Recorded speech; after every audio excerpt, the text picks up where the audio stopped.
Okay, let's learn. We are on Daf Mem something. We are on. I think we're on Mem Amud Beis, but I want to start from Mem Amud Aleph. The reason for that is because I started teaching you the sugi yesterday according to Lieberman, and today I had charata. I had remorse that I did it that way. The reason is because he makes a point which doesn't make sense. I will tell you what it is as I teach it to you over again now. Okay? So we'll start from the bottom of Mem Amud Aleph. Rabbi Chia, Rabbi Yasa, which is 6 lines from the bottom. Rabbi Chia, Rabbi Yasa, and Rabbi Ima, Salkun l'Chamsa de Gadar. They went to Chamsa de Gadar. Now the Maisa, which was going on here, I like what Lieberman says about that. It brings out from the Noam Yerushalmi. It's not his. Nothing he says in this sugya is his. So in the Noam Yerushalmi, my time is really not on Lieberman, but the Noam Yerushalmi. The Noam Yerushalmi says it's talking about a case when the brought down the Bavli where they went to Chamas Gadar, and they went to stay in the motel of a guy. The guy was not there at the beginning of Shabbos. He wasn't at the beginning of Shabbos. Came in the middle of Shabbos. When he came in the middle of Shabbos, they had not rented Rishus from him, so now they didn't know what to do. Whether they could rent now or not rent now, so they didn't know what to do. The Maisa, they did rent from him. Now, let's see the Maisa how it develops. Shalom Rabbi Chama Bar Yosef Shora, he allowed them to be socher Rishus on Shabbos. Shimon Rabbi Yochanan heard this from Mar. He said, "Yofa Asisam is a good thing." Shamrei Shimon Lakish Umar Law Asisam Yofa you didn't do. It wasn't a good. The Law Asisam Yofa didn't. It was not a good thing you did. Ma Pli, and that's why they arguing. Rabbi Zir Ma Lo Pli, they're not arguing. Ma the Yofa Asisam, he who said you did good. Shesochartem, that you rented from now on. Ma the Lo Asisam Yofa, he who said that you didn't do good. Shetitaltem, that you carried till now. Okay? All that is straightforward. That's very simple. Rabbi Bo'amar Pliga, they do argue. Madamar Yofa Asisem, he said you did good. Shesachartem b'shetiltaltem, that you rented and that you carried. Madamar Lo Asisem Yofa, Lo shesachartem v'lo shetiltaltem. You didn't do good, neither that you rented nor that you carried. Now, the thing is like this. Here's where Lieberman says that he makes his point in the name of the Noam Yerushalmi that the lo shel tiltaltem means it was bad that you carried before you rented. You should not have carried before you rented, even though the guy was not present. Because the way the sugya will develop, the compelling case he makes for that pshat is that the way the sugya will develop, it's not possible to enact the schiras rishus, what is not supposed to rent in the middle of Shabbos. And that's how he goes on to discuss the sugya. The problem is that really in Lomdus, if one thinks about it, that really makes no sense. Because if the guy is not present, then they have a perfect right to carry. When the guy becomes at worst, you could say from now on they can't carry. But there's no reason that they couldn't carry at the beginning of Shabbos. Maybe they could say that they shouldn't have carried at the beginning of Shabbos. Let the goy come any moment. But until the goy comes, they're allowed to carry. Ushus go akum is only oser. His presence is only a problem if he's present. If he's not present, it's not a problem. So it's very difficult, that which the Noam Yerushalmi says, that lo yafas lo asisim yovi didn't do good means lo shesachartem, not that you rented nor that you carried before you rented. Rather, it seems much more smooth to explain, like the conventional pshat, which everybody else says, that once you rented, obviously, you carried on that basis, right? Because you thought that was the right psak. It's not good that what you did, that you rented and that you carried subsequently to your having rented. Okay? So you see the difference between the Noam Yerushalmi, which Lieberman brings, and everybody else. Noam Yerushalmi says, it's talking about you didn't do good in that you carried before you rented. And I don't see how you can learn that way. The conventional pshat is you didn't do good in that you rented, and on that basis you carried after you rented. Because that rental was a meaningless gesture. There's no such thing as the rental being retroactive from the beginning of Shabbos. No, the rental can't be retroactive. That everybody agrees the rental can't be retroactive. Cannot be retroactive. That's for sure not. The question if it's good from here on in. Okay? Rabbi Bo asked the question, Afli and Mechitzas came. What about in terms of walls? Hey Chavita, what's such a Maisa? Chayu Shnayim V'irvu is a typo here. It should be Eruv Echad, but even that's a typo. It should be Eruv Echad. There are two people who made two Eruvin. One each. They didn't join together. Uva Akum V'Hosif. Now, on Shabbos, the Goy came and put them together. Okay? You put them together. And said, now you're together, you can carry. In other words, they had two separate mechitzas. So Goy said, I'll do you guys a favor, I'll put you together. You'll be together. So says the Gemara, it doesn't help. Shabbos already began Be'isr, of course. You cannot be matir in the middle of Shabbos. Since the walls are not constructed properly for Shabbos, if they're constructed properly on Shabbos, it does you no good. Now, what about the other way? If there are three people and they made Ervu Shnei Eruvin, they made two separate Eruvin. Now, why they made two separate Eruvin? It's an interesting case. We had it in the first parak. This is three people. Three people are allowed to have up to 6 sa'in between them. Okay? 6 sa'in of ground when they're making poor walls in their caravan. Remember that they're making poor walls, either chassis or Erev. Either just standing poles or cross wires, not crisscross, not proper walls.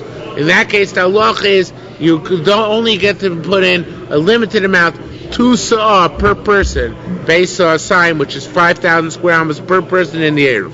You can only put in more in your Erev when you have proper walls, which are either walls or tzuras HaPesach. But when you have the improper walls, which are either vertical posts or horizontal bars, you can only get in based on sign per person. Okay, so here they made two separate Eruvin, right? One guy had an Erev of 2, and the other 2 had an Erev of 4 together. Okay, they had two Eruvin, which is okay. It was a legitimate Erev. Yerushalmi Eruvin. And now the guys put them together in some way in which now the Erev is too large. I don't know exactly how, but the Erev is now too large. Okay? You put the Eruvin together. Let's say, I guess somehow before it was like one of them at 1.5. I don't know exactly work out with the cheshbon. But somehow now, maybe when he had tore down the wall, there was space between the two Eruvin as well, which went into the count now. So now he expanded the Erev beyond the permissible amount. Beyond the 6 so which they're allowed to have, he expanded it so it's larger. It's still, the perimeter is still built up, but there are too many people, there's too much open space within the Erev. Doesn't matter, it's okay. Why is it okay? Because Shabbos began with Heter. So now, what is Rabbi Ba saying? Actually, it said boy at the beginning of this, but he made a statement. His statement is, by walls, wherever Shabbos begins, it continues. If the walls were good walls when Shabbos began, even though Goy came expanded them after Shabbos began, and now they're too large, the bottom line, there were walls, they continue to be walls, you may continue carrying on Shabbos. Vice versa. If the walls were usher Shabbos, meaning you had two separate Eruvin, and the Goy came and did you a favor and put your Eruvin together, they're still walls, but now they encompass areas which are not part and parcel of the original Eruv, two Eruvin which are not at first not connected, have now become connected. They still can't carry from one to the other. Why is that? Because Shabbos began Be'isr. Not that either one was also carried, but they couldn't carry from one to the other, and that continues now as well. Okay? So here too, Rabbi says the same thing. Rabbi says if Shabbos began Be'isr, you can't be Socher Rishus in the middle of Shabbos. One Shabbos began, that's it. Lo Yafeh Asisem, says Reish Lakish, that you were made, that you Mesocher Rishus, and that you carried on that basis. You're not allowed to do that in the middle of Shabbos. Okay? Kol Shabbos again. Chelid Rabbi Bo min Ador. Rabbi Bo has a raya from this. Kol Shabbos shenichnas beheter mutter. Anytime the Shabbos came in permissible, remains permissible. Be'isr osir. If it entered be'isr, then it remains osir. Chutz, with the exception mina mevat reshus. There's one exception: a Jew in the middle of Shabbos can renounce his rights to his own yard, walk away from the scene, figuratively speaking, and then it becomes mutter on Shabbos. Bitter Rishus works on Shabbos, but you cannot contract the Eruv on Shabbos, nor may you, of course, in this case, make a shiur Rishus from a goy in the middle of Shabbos. And what? Right, Bishamis is a can't make Bitter Rishus on Shabbos, that's correct. So according to Beiso. Okay. Now, what about the guy? What about the shita which holds that what about the shita which holds that that you're allowed to do it in the middle of Shabbos? So the other man Damar holds chutz minim avatel or maskir that you can do maskir shus middle Shabbos as well. So that's Malchokas, Rabbi Yochanan, Reish Lakish. Rabbi Yochanan holds that you can be maskir middle Shabbos, just like you be vater shus middle of Shabbos. Reish Lakish holds you cannot. You're going to do bitter shus middle Shabbos, not schiras shus. Okay, new case, Mauli skor shus min apundak. Now the Rashba says that this case is talking about a very interesting case. You have a guy who's an innkeeper who rented out his rooms already to non-Jews, the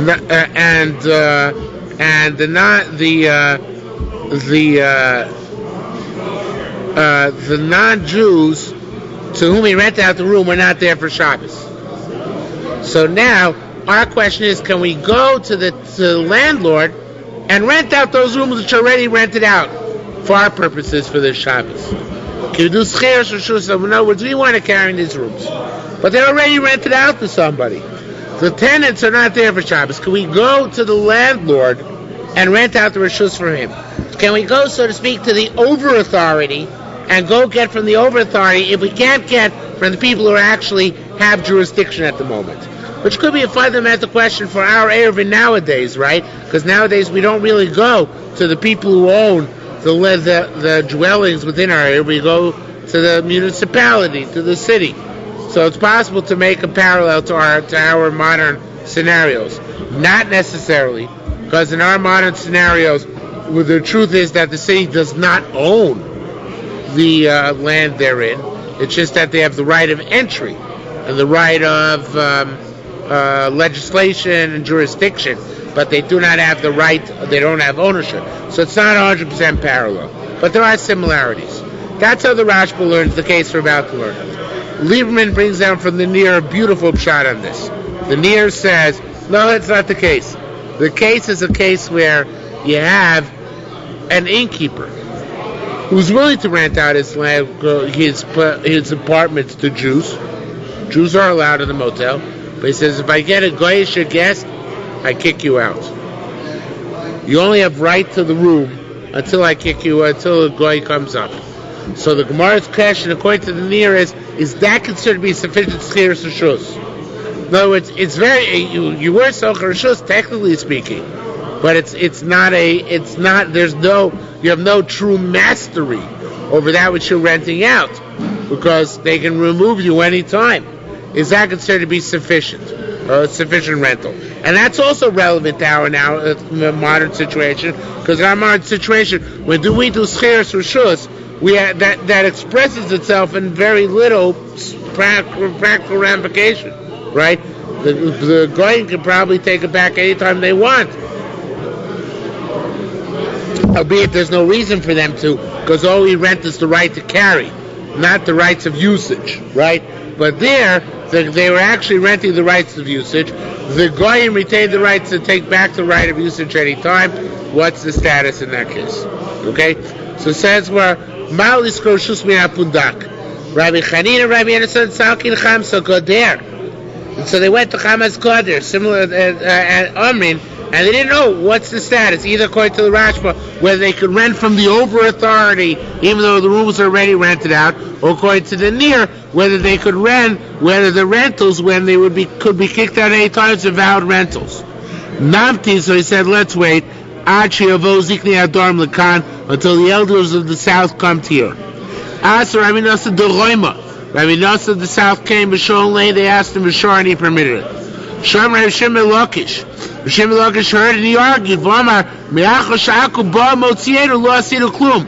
Since the guy can come and kick us out any time, according to Rashba, the guy who's the true tenant, who's the true authority on the apartment, according to the near, the guy who's the landlord, retains the right to kick us out if he gets a goyish guest, so the houses are not ours. Right? Lo Asidu Klum. We haven't done a valid schiras reshus. So Shimon Bar Ba, Rabbi Yochanan boy. So Shimon Bar Ba and named Rabbi Yochanan asked Rish Lakish, Me'ato ein batenu shalonu. So that's the case. Even our own houses, soldiers are going to come anytime and kick us out. We don't own anything. Nothing is really ours, right? Says the Gemara, this, by the way, if I was an anthropologist, then I would be able to learn outside here about the state of affairs between the Romans and the Jews in Tiberias around the time of the 5th century. But they were actually obviously kicked out from time to time by soldiers who were quartered in their houses. So so it says Rabbi Yusti, Rabbi Simon, Shem Rabbi Bitu says no. Ein v'teinu shalei shalonu l'duri manu. Maybe it's supposed to be in. I'm not sure. In would mean yes. Ein means not. The idea is the same. Let's try with in. In batenu shalanu l'durimanu. When the soldiers come, they're quartered with us. Lot says ein motzino sanu. They don't kick us out. They live in our dwellings the same time we do. Ubepundak motzino sanu. But in this motel, they kick us out. So therefore, that's why the motel we have a shilah, even though in our own houses we don't have a shilah. Because in our own houses, they're not kick us out. In a motel, they might.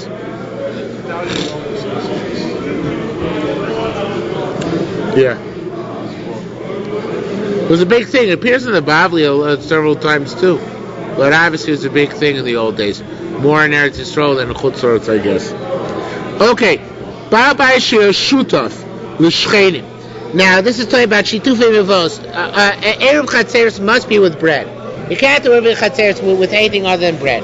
But Shitufei Mevos, the partnership of the Mavli, can be done with any substance. And that's what we're discussing here. He was a partner with neighbors. He had two partnerships in the Mavli. With one partner, he was a partner in Carmel, and the other partner was a partner in Kedem. Right? They had wine trade. He had a couple of wine trades on the side. Okay? So there's a partner with this one, a partner with that one. So, Zebiyain, ain't Tzechmar, they don't need a shituf. An additional shituf, even though it says Erev, it means shituf. They don't need additional shituf of us. He's a partner, Reuven's a partner with Shimon. Shimon's a partner with Levi. That's sufficient. To shituf and vos. No, for them, for those. If there are more people, they need shituf for the rest of them. However, he's a partner to they constitute the higher mobile, right? It's an oversimplification, but that's the idea we're dealing with. If he's a proven Shimon partners in Kenem wine, and Shimon Levi partners in Bertoli olive oil, whatever it's called, so that doesn't work. That because they're not mix and match, right? Luzebi Zebi Shimon, Tzrichmar, they need additional shituf. Rabbi Shimon even if Reuven and Shimon are partners in wine and Shimon and Levi are partners in olive oil, they still don't need a shituf. It's sufficient as if they did a shituf. Rabbi Babishem Rav Yehuda said, "B'derech ha'eretz shonu." Tanakamot, we go by derech eretz. What's derech eretz? Here, derech eretz means parnosa. Doesn't mean Torah Mada, means parnosa. when you have wine, you can mix wine together. You can sell Kedem and Carmel, so you can mix the Kedem and Carmel and sell it, right? You don't have to necessarily keep them separate. So therefore, with Zebiyain, Hov Edo Makbiyat Aruva, so since they don't care if they mix together, ain't Tzorech La'arif. You don't have to mix together, right? As long as they have partnerships in wine, it's all considered to be one big mavui. The Zebiyain is Zebi Shemen, however, if his partnership to one is in wine, the other oil, since it's Derech Eretz, you want them to sell it, you don't mix them together. Since in Parnasa, you don't want to put them together because we'll be able to sell it, so therefore they need separate shituf v'yavos. It's not a sufficient partnership. Rabbi Bar Bar Kana and Rabbi Chia Bar Hashim Shem Rab said, our mission is talking about where you actually put them together. Big chumrah. It's not just enough that you have partnerships with either one, with both of them separately. You have to actually mix everything into one big pot. Some major chumrah doesn't sound like that, Mishnah, but that's what he says. I'm Rabbi Zika, time with Rabbi Shimon. What's Rabbi Shimon's logic? It says by partner to Reuven with oil and to Levi with wine. So that's enough. Alright, they don't mix. Says more shekain darkel l'shtos and anigron. There's a certain remedy brought down Masechta Brachos called anigron, which is made of wine and olive oil. So since for that remedy, even though for business purposes you would never mix them together, it's absolutely stupid, right? They lose their value. But since for this medicinal purposes you would mix them together, so that's enough, and it's considered as if you all one big happy shituf by virtue of your various different partnerships throughout the Movri. Okay? Rabbi Yitayim Rabbi Elazar Tadoy Emer Beikach, he argues in our Mishnah, says regardless, my system of partnerships, my networking does me no good. Until we make an Eruv. Rabbi Yaakov Shem Rav said, Rabbi Elazar ben Tadoy, that none of this helps. We pass them like a Tanu who doesn't appear in our Mishnah. You need to make an Eruv Shituf. Rabbi Yaakov Shem Rav Zir said, ask Rabbi Elazar ben Tadoy, Rabbi Meir. That which Rabbi Elazar ben Tadoy said is in line with what Rabbi Meir said. Hey, Don Rabbi Meir, which Rabbi Meir referred to? Rabbi Meir, Rabbi Meir said, Ayidei Eruv, Ayidei Shituf. You need two different levels when you have a Mavli and an Eruv Chatzeros. You need two different levels. You have to have an Eruv for the Chatzer, which you make with what? Specifically, bread. And then you need a Shifutu for Mavli, which you can make with anything. Okay? Rabbi Yossi, Rabbi Bud says no, different Rabbi Meir we're referring to. Rabbi Meir Duamar said, Shem Arvin Lodem El Zaito. You're not allowed to make an error for somebody without his awareness. Because he has to be willing to, we don't pass like him in this, but he has to be willing to participate and join together with other people to make a rishus together. So therefore, if I have a partnership with A, and I have a partnership with C, or I have a partnership with Reuven, and I have a partnership with Levi, but Reuven and Levi don't have partnership together, I cannot serve as the linchpin.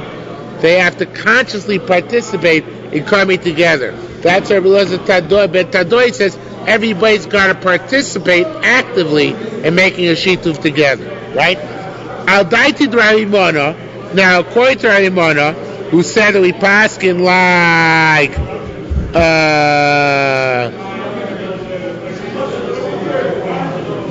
who said that we pass that Rabbi Meir is the one who said they need both Eruv and shituf. And Rabbi Zira, like Rabbi Zira said, Rabbi Elazar Tadoy and Rabbi Meir hold the same thing.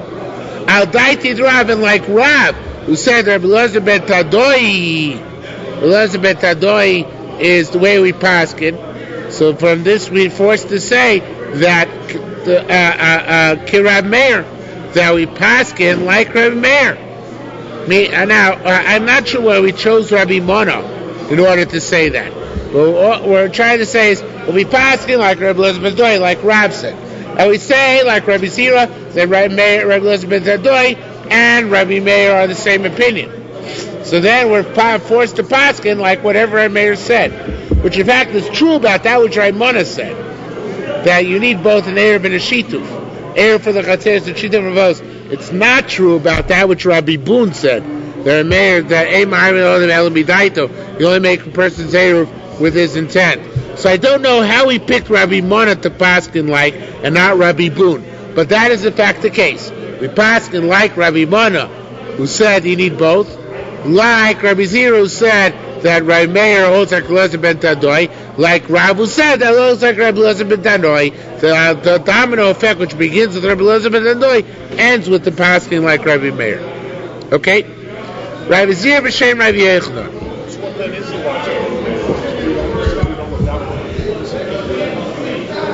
What? What is the logic? Which, for what?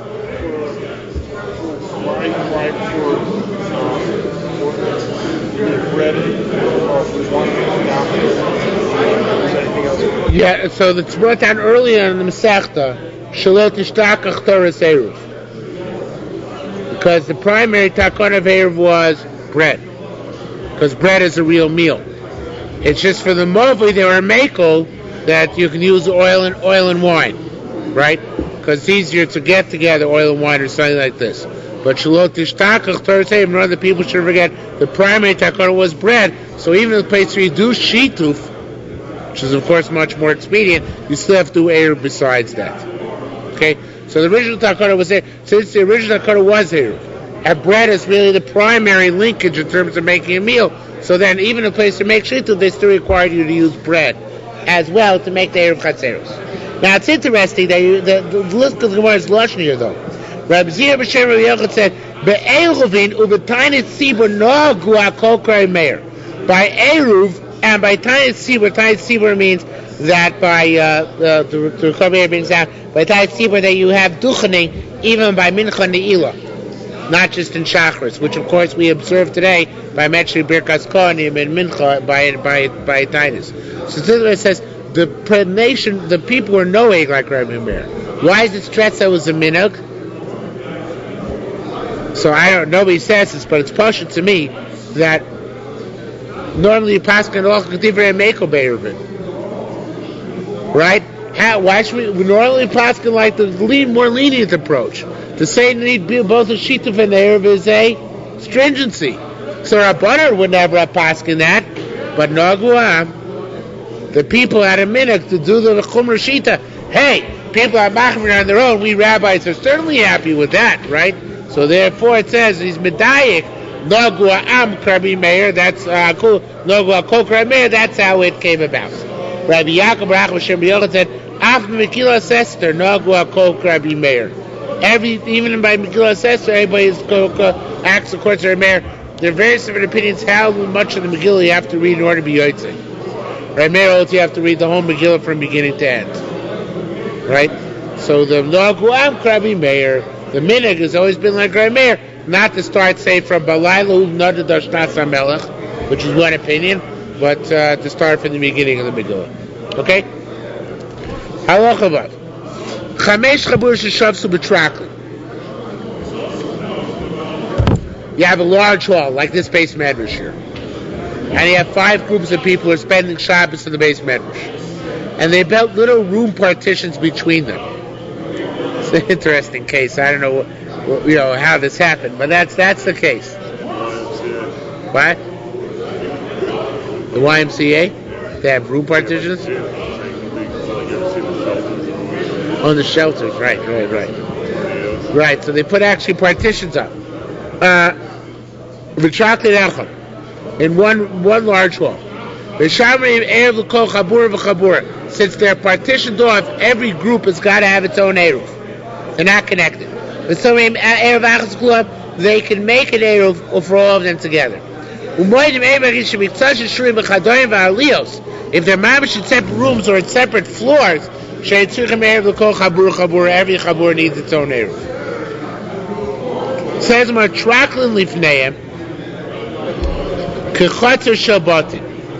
traklin is like for these guys who said the partitions, it's like a courtyard. So therefore they need eruv. Why? Because they've divvied up the courtyard, so they need an eruv for it, right? Hoyusham paplanios, Mishaim Batim, because now these little room dividers, I know why they're called paplanios. That's obviously a Latin name. These paplanios, these room dividers, make them separate rooms. Okay, that's how Beis Shammai says you have to make a separate area for them, because each of them is like a separate house in their own courtyard, and that's it. They need to have separate area. Now it says where Manakayim, what are we talking about? Imbashu paplonios magios sarakayros. If the rule dividers reached all the way up to the ceiling, kolam avodim shem arvin erev l'kol chabura chabura. Sorry, kolam shehein kolam avodim shehein marvin erev l'kol chabura chabura. They're certainly separate. Ain't your paplonios magios sarakayros. If there is no paplonis reaching onto to the ceiling, they're all in together. Now, let me explain exactly what's going on here. The truth is, since everybody has access to everybody else, they can all make an Erev together anyway, right? They can all make one unified Erev. The question is, do they have to make one unified Erev? But it still says yes, they're all one room, they're one entity. They're all one Erev. So therefore, they don't make. The truth is, when it says they make an Erev together, it means they don't have to make anything, because they're all thrown together. Beis Shammai says that in order to get thrown together, they have to each participate in making an Erev. Where it says Oisim Erev Kol Echad Be'echad, it means that each guy has to participate in giving, because otherwise they're separate. Okay, so it's not exactly like it says literally. Literally, what we would understand is Beis Shammai says that each one makes their own Erev unto itself. And Beis Hillel says, no, you make one Erev for all of them. But that's obviously not the case. They're each one by themselves. They don't have to make an Erev. Stick to your own Daled Amos.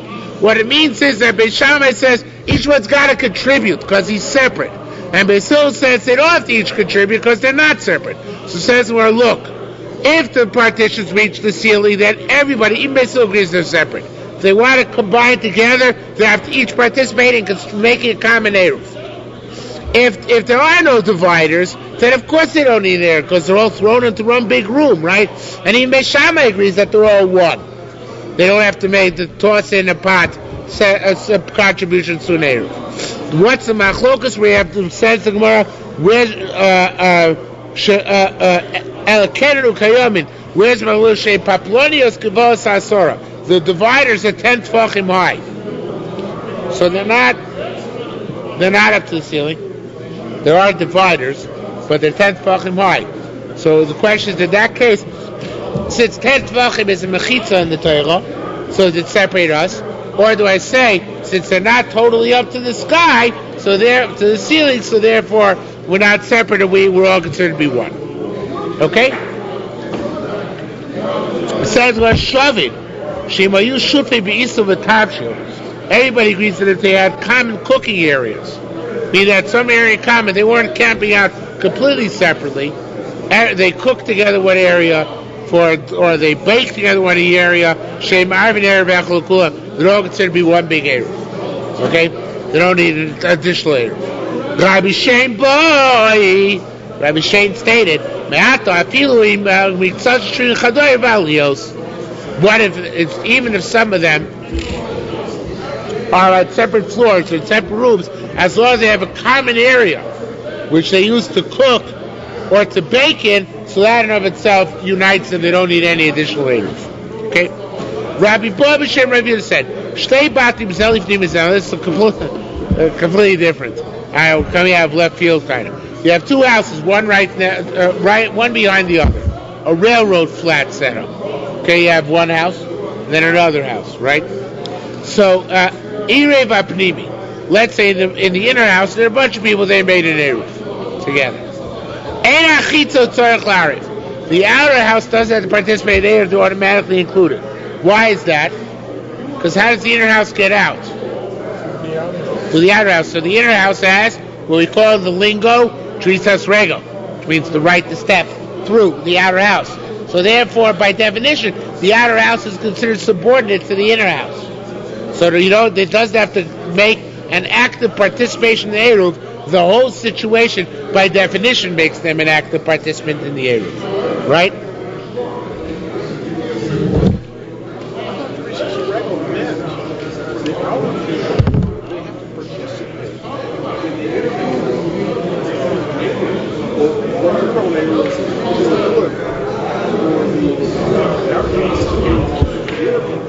when, you're right, the Bavli discussed the case where it's two chatzeros. It's two chatzeros. And their house is on the inner courtyard and the house is on the outer courtyard.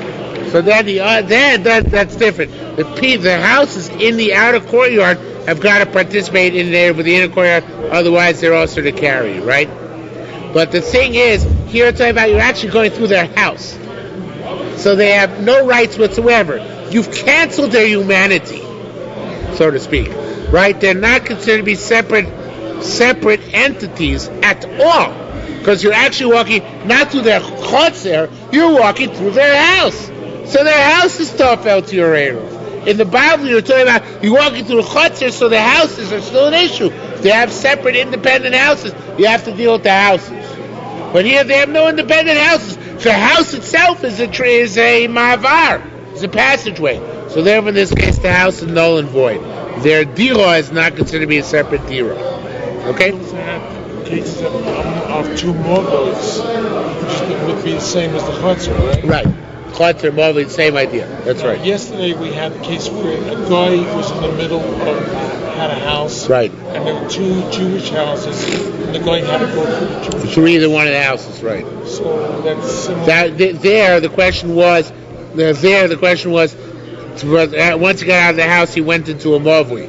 And the question was, in that mavui, or what the status was. You're right, vis-a-vis the Jew's house, the Jew wouldn't have to do anything because he's tofel to the goy if the goy is going through his house. But then the question is, which mavui the goy will exit in, or which mavui he will answer, because the participant with the other people in the mavui. Okay?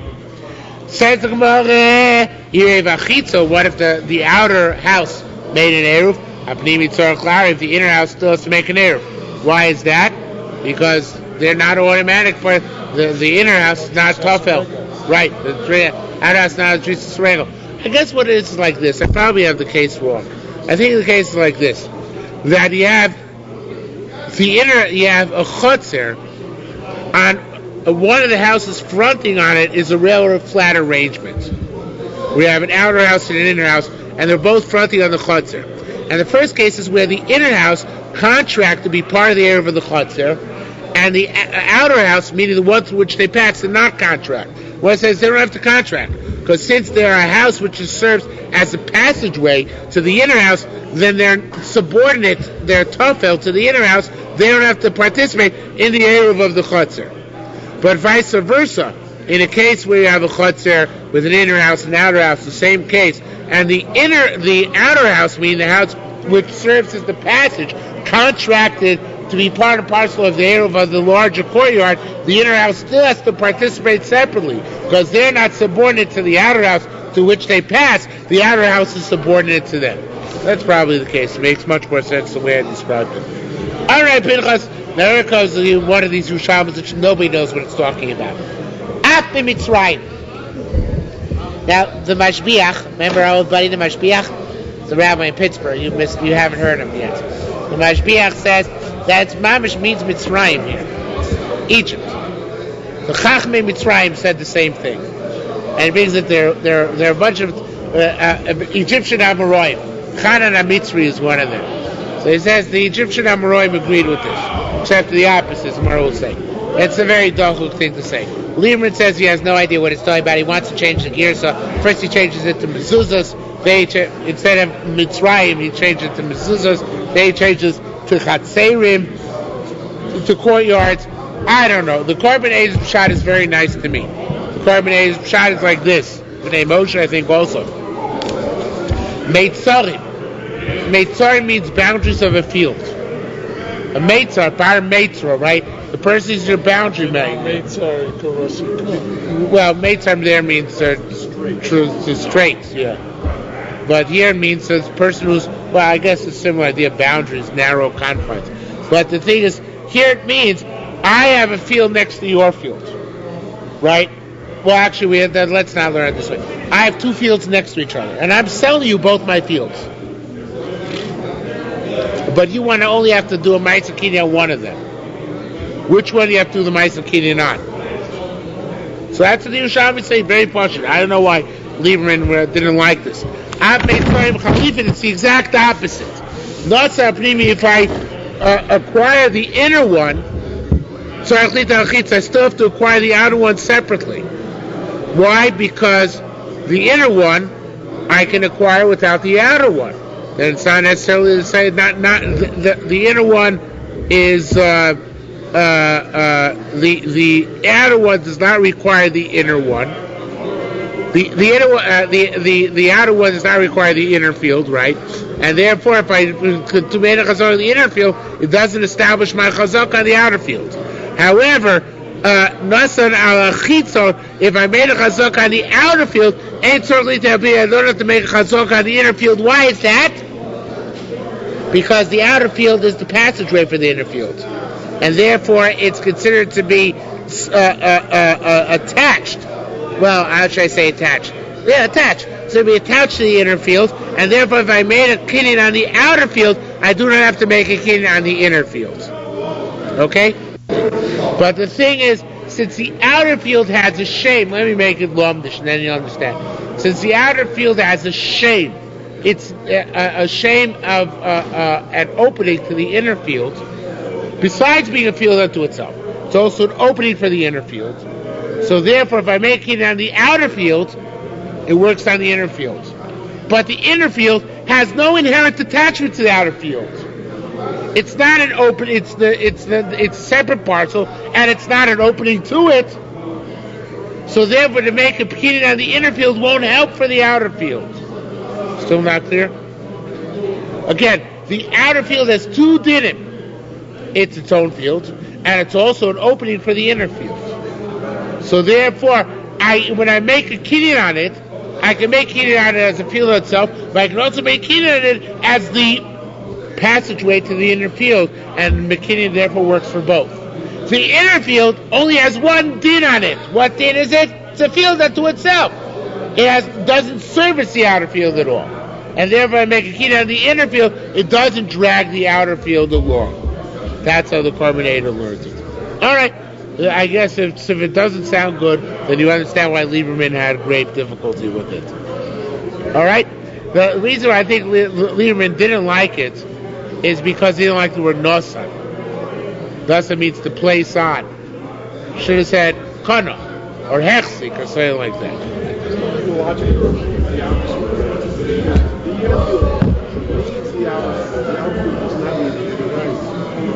As a result, since the outer field does not need the inner field, the kinyan on the outer field doesn't come from the inner field. The kinyan on the inner field would help automatically the outer field. That is the din of the Carbonator. Okay, maybe that's why he didn't like it. I see it Bnei Moshe. I forgot he learns differently. He learns that Meitzar is a bridge, has to do with buying bridges, but we'll leave that out.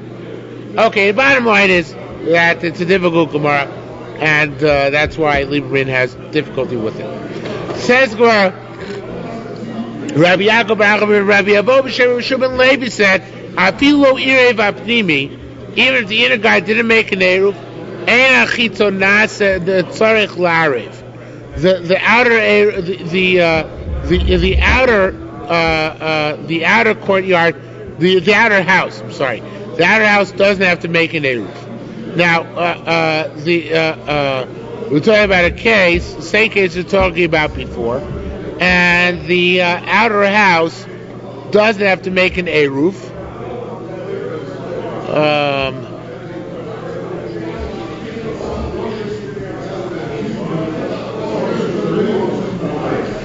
And now I don't understand what the scenario is in which it doesn't have to make an eruv.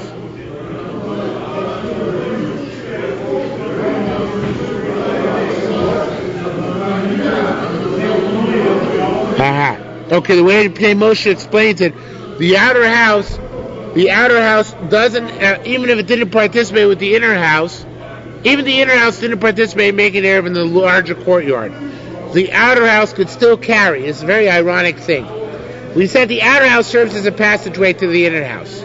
Precisely because it serves as a passageway, let's say the inner house didn't make an eruv, and those people who live in the inner house therefore cannot carry from the chotzer through the outer house into the inner house and vice versa. But the people in the outer house could still carry from their house into the chotzer and vice versa. Why is that? So says the Gemara, Loma Nase Beishar. It doesn't have a shame of a house anymore. What is it? It's an entryway. Entryways don't have to participate in an Eruv. You can carry in and out of them even if it didn't actually participate in an Eruv. And therefore, since it doesn't have the shame of a house, has the shame of an entryway, so you can go back and forth in and out of it, even if you can't go to the inner house. You can go back and forth in and out of the outer house. Okay? Milsi. Does a Beishar have doors? The doors closed and everything? Yeah. But it's a gatehouse. It's a house, but a gatehouse. Right? Now, Milsi Amara, this teaches us that, now here the Reb Chaim Kanievsky changes all the Gerusos here. And the way he changes it makes a lot more sense. All the H's to H and all the H's to A. Vice versa. Milsi Amara, Yesh Beishar Yochid. Now this teaches us that a solitary house has got a Beishar. Because it's a question. Milsi to Rav Amara, because let's say Rav teaches us, Ein Beishar Yochid. A gatehouse is only to a bunch of houses. If you have a whole bunch of houses and they have a wall, so you have a gatehouse in front of it, that's a gatehouse. But to have a gatehouse for a solitary house, Rav holds there's no such thing. Okay? The Marabi Bar Yehuda B'Shem Rav, Hoda the Tema. He said, when do you not have to participate in Eruv? Beishar, here again Reb Chaim comes in, Beishar Rabbim. The Beishar of the masses, because that's the true Beishar, it doesn't participate in Eruv. Al Beishar shall Yochid, but the Beishar of an individual, Hare Ze Eruv. It's gotta, first of all, you can put an Eruv, I'm sorry, it's about something else there. He says that whether you can put an Eruv in a Beishar, because an Eruv has to be put in a house in the Chotzer. So if a Beishar is not called a house, you can't put the Eruv there.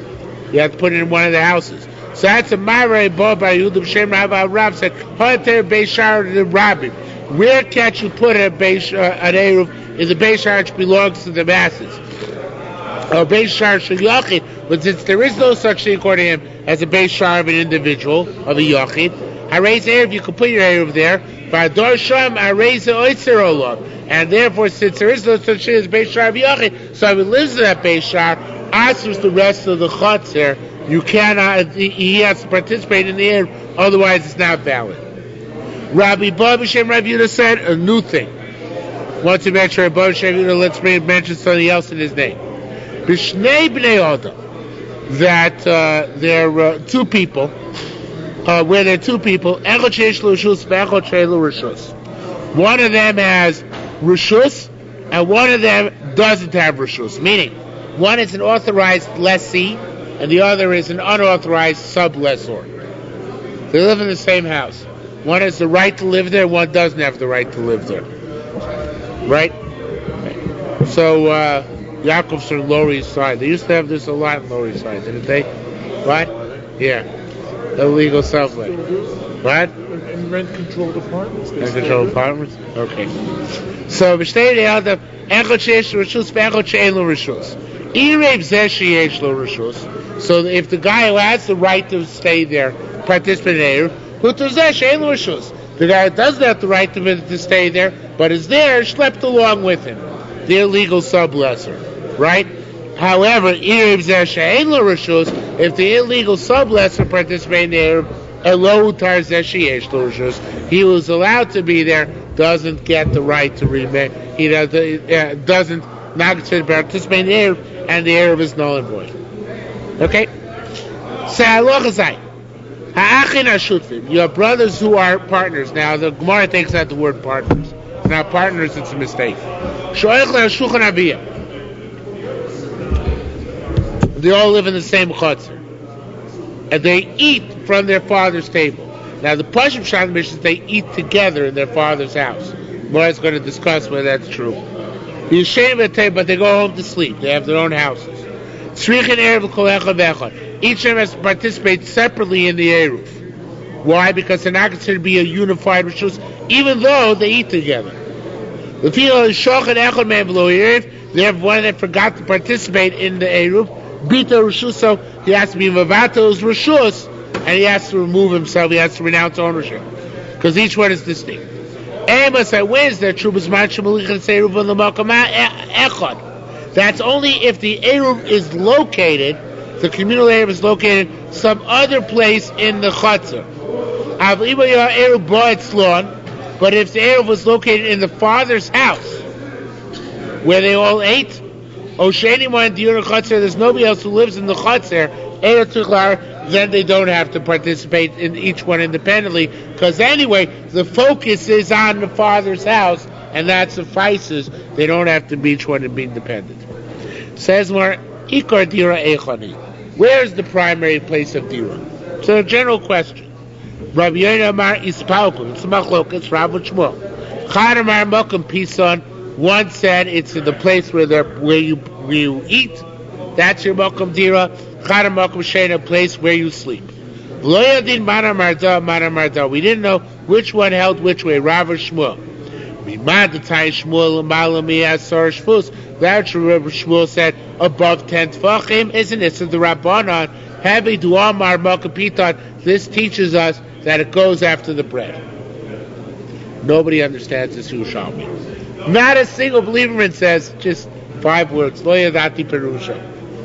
Everyone tries to give pshatim here. They're all weird. They all don't work out. It's really like a medrash pliya. It's mamish a strange thing. It says since above 10 tefachim is an issue to Rabbanon, so therefore you see it goes after the bread. So the Pnei, nobody has a grape shot here. Once you don't have grape shot, I'll just tell you what the Pnei Moshe says, which is the least strange. There's really a lot of far out shot in here. What he says is, since there's halacha that above 10 tefachim is to be a shus to Rabbanon. Shmuel says somewhere, if you throw, it's also to throw from Rosh Hashanah through Rosh Hashanah above 10 tefachim. And this is the Rabbanon, right? Because above 10 tefachim is considered to be still a rishus, he says. So since you see above 10 tefachim is considered to be a rishus to Rabbanon, how could possibly be a rishus? Nobody sleeps above 10 tefachim. Nobody sleeps suspended in midair. Because as Moshe, it must be, but people can't eat in midair. They put their sandwich and pretend more than 10 tefachim above the ground. So it must be that you go after Mokum Piton, because you find that there's a rishus above 10 tefachim, it must be it goes after the bare bread and not after the sleep. Again, it's very difficult, but with the no better pshat. Masisa Plina Shmuel, that seems like our Mishnah argues at Shmuel. Because it says here that even though they all eat together, they still need to participate separately in the Eruv. Rav Chia B'Shem Rav said,